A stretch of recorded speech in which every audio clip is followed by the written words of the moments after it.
नियोजन की परिभाषा W.H. न्यूमैन के अनुसार सामान्य रूप से भविष्य में क्या करना है इसे पहले से ही तय करना नियोजन कहलाता है और हमारे आचरण का यह अत्यंत व्यापक रूप होता है।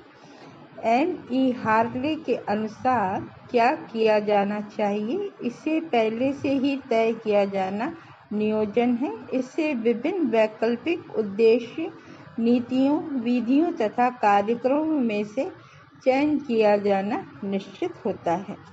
नेक्स्ट परिभाषा यदि हम देखें, एलन के अनुसार नियोजन भविष्य को पकड़ने के लिए बनाया गया एक पिंजरा है।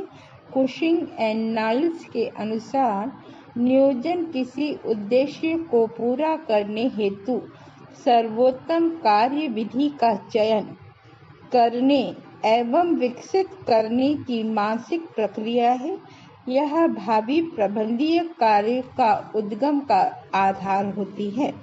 अब हम देखें नियोजन की परिभाषा या नियोजन की विशेषताएं। नियोजन की परिभाषा के पश्चात जो एक बात निकल कर आती है वह यही है कि भविष्य के लिए जो हम कुछ प्लान करते हैं वो हमारा नियोजन होता है। अब हम नियोजन की विशेषताओं की ओर चलते हैं। घर हो या बाहर, कार्यस्थल हो या खेल का मैदान, राजनीति हो या कोई गृहिणी, किसान, हर रोज हर व्यक्ति अपनी योजना बनाता है, उसकी कल्पना करता है तथा अपनी कल्पना को साकार करने के लिए, उसे रूप देने के लिए प्रयत्न भी करता है। हर विद्यार्थी भी परीक्षा में प्रथम स्थान प्राप्त करने के लिए सुखमय योजना बनाता है। एक लड़की भी अपने वैवाहिक जीवन के संबंध में योजना बनाती है। अब हम देखें कि नियोजन की जो मेन विशेषताएं वो क्या है। नियोजन का उद्देश्य एवं लक्ष्य पर आधारित होना, क्योंकि जब हम कोई नियोजन करेंगे तो उसका कोई न कोई उद्देश्य और लक्ष्य तो होता ही, तो हमें उसी के अनुरूप नियोजन करना चाहिए, क्योंकि बिना उद्देश्य और लक्ष्य के तो कोई योजना होती ही नहीं। दूसरा यदि हम देखें तो नियोजन सतत चलने वाली प्रक्रिया, अर्थात जीवन में नियोजन निरंतर चलता रहता है। जैसे कि हम एक योजना को पूरा करते हैं, दूसरी योजना हम स्वतः ही बनाने लगते हैं, क्योंकि यह पारिवारिक जीवन को सुखी और शांति प्रदान करने के लिए बहुत जरूरी होता है। नियोजन एक लोचमय एवं परिवर्तनशील प्रक्रिया है। भविष्य में कल क्या होगा इसकी कोई जानकारी किसी को भी नहीं है, इसलिए जो हम योजना बनाते हैं वो हम आज की परिस्थिति को ध्यान में रखकर बनाते हैं, लेकिन भविष्य परिवर्तनशील है। हो सकता है कोई चेंज आ जाए तो हमें उसमें परिवर्तन करना पड़ता है, तो ऐसे में परिवर्तन की गुंजाइश हमेशा रहनी चाहिए। नियोजन एक बौद्धिक, एक मानसिक प्रक्रिया है। यह तो सभी जानते हैं कि कोई भी अगर आपको कार्य को सफल आयोजन करना है तो आपके लिए बौद्धिक क्षमता का होना बहुत जरूरी है, और आपकी स्मरण शक्ति, अनुभव, तर्क, चिंतन इसमें सब काम आते हैं, तभी जाकर हम कोई उपयुक्त विकल्प का चुनाव कर सकते हैं। क्योंकि मनुष्य कोई मशीन या उपकरण तो है नहीं कि जो तुरंत कर लेगा, यह तो पूरा हमारी मानसिक स्थिति पर ही निर्भर करता है। विभिन्न वैकल्पिक क्रियाओं में से सर्वोत्तम का चयन। जब हम कोई योजना बनाते हैं तो हमारे पास बहुत सारे विकल्प आते हैं, और जब हम सब विकल्पों के परिणामों के संबंध में सोचते हैं तो हम स्वतः ही उपयुक्त विकल्प का चुनाव कर लेते हैं। नियोजन की सर्वव्यापकता। यह तो आप सभी जानते हैं कि नियोजन हर क्षेत्र में व्याप्त है, चाहे वो कोई भी हो, उद्योगपति हो, मजदूर हो, शिक्षक हो, डॉक्टर हो, हर व्यक्ति अपने भविष्य के लिए योजना बनाता है। एकता। हम जो भी क्रियाएं करते हैं उनके बीच में एकता होना बहुत, या समन्वय होना बहुत जरूरी है, नहीं तो क्रियाओं के मध्य टकराव हो जाएगा, और जब कोई एक क्रिया दूसरी क्रिया से टकराएगी तो सफलता संभव नहीं है। पूर्वानुमानों पर आधारित प्रक्रिया। नियोजन हमेशा पूर्व अनुमानों पर ही आधारित होता है। हम इसको 100% नहीं कर सकते। भविष्य में संपन्न किए जाने वाले कार्यों के संबंध में हम केवल परिणामों के संबंध में अनुमान लगा सकते हैं। हम उसे 100% नहीं कह सकते हैं, लेकिन फिर भी जो ही चाहे जो योजना बनाए वह हमारे पूर्व अनुभवों पर, पूर्वानुमानों पर ही आधारित होती है। नियोजन की पारस्परिक निर्भरता। नियोजन एक दूसरे पर आधारित होता है। इनकी आपस में एक दूसरे पर निर्भरता होती है।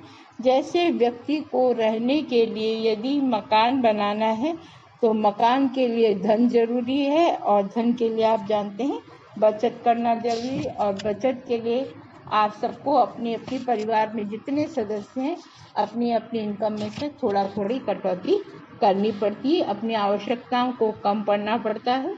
नेक्स्ट हम देखें कि नियोजन की सर्वोपरिता।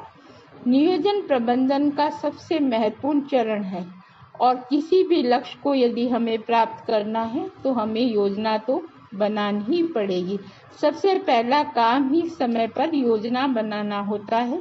बिना योजना के कार्य करने में सफलता मिल ही नहीं सकती, और जब हम बिना योजना के कार्य प्रारंभ करते हैं तो एक के बाद अनेक परेशानियां आती हैं, कठिनाइयां आती हैं, और कई बार तो हम परेशान होकर उस योजना को पूरा करना ही भूल जाते हैं। नियोजन के मुख्य चरण। सबसे पहला उद्देश्य एवं लक्ष्यों को निर्धारित करना। योजना चाहे अल्पकालीन हो या दीर्घकालीन, हमें उसके लिए लक्ष्यों को, उद्देश्यों को निर्धारित करना ही पड़ता है, तभी तो हम योजना बना पाएंगे। दूसरा, सूचनाओं का संकलन एवं विश्लेषण। उद्देश्य एवं लक्ष्य प्राप्ति के लिए जो हम योजना बनाते हैं उसके अनुरूप हमें उसके संबंधित सूचनाओं को एकत्रित करना पड़ता है। जितनी अधिक सूचनाएं होंगी, जितना विकल्प हमारे पास अधिक होंगे, उन्हें हम उतने संकलित करके अपने परिणामों को अच्छा ला सकते हैं। इसके लिए हम टेलीविज़न, रेडियो, पत्र पत्रिकाएं, अखबार और दूसरे लोगों का सहयोग ले सकते हैं। नियोजन के आधारों का निर्धारण करना भी महत्वपूर्ण प्रक्रिया है। इसके अंतर्गत आधारों की स्थापना करना, उनके उपयोग पर सहमति करना, और जो जटिल समस्याएं हैं उनका विश्लेषण करना भी होता है, क्योंकि हमारा भविष्य अनिश्चित है और हम नहीं जानते कि कल क्या होने वाला है। फिर भी हमें नियोजन तो करना ही होता है। वैकल्पिक तरीकों का निर्धारण। किसी भी कार्य को करने के एक से अधिक तरीके हो सकते हैं। जब हमें एक तरीके से सफलता नहीं मिलती तो निश्चित रूप से हम दूसरे तरीके की ओर बढ़ते हैं, और आजकल वैज्ञानिक युग है, इसलिए कई तरह के यंत्र और उपकरण आते हैं जिनका प्रयोग करके भी हम अपनी समस्या को सुलझा सकते हैं। वैकल्पिक तरीकों का मूल्यांकन करना। पहले वैकल्पिक तरीकों को निर्धारित करना, फिर उनकी खोज करना, फिर उनकी परीक्षण करना आसान नहीं है, बल्कि उनके जो तरीके हैं उनका मूल्यांकन करना भी जरूरी है, और यह हम कार्य, लक्ष्य, उद्देश्य को ध्यान में रखकर ही करते हैं।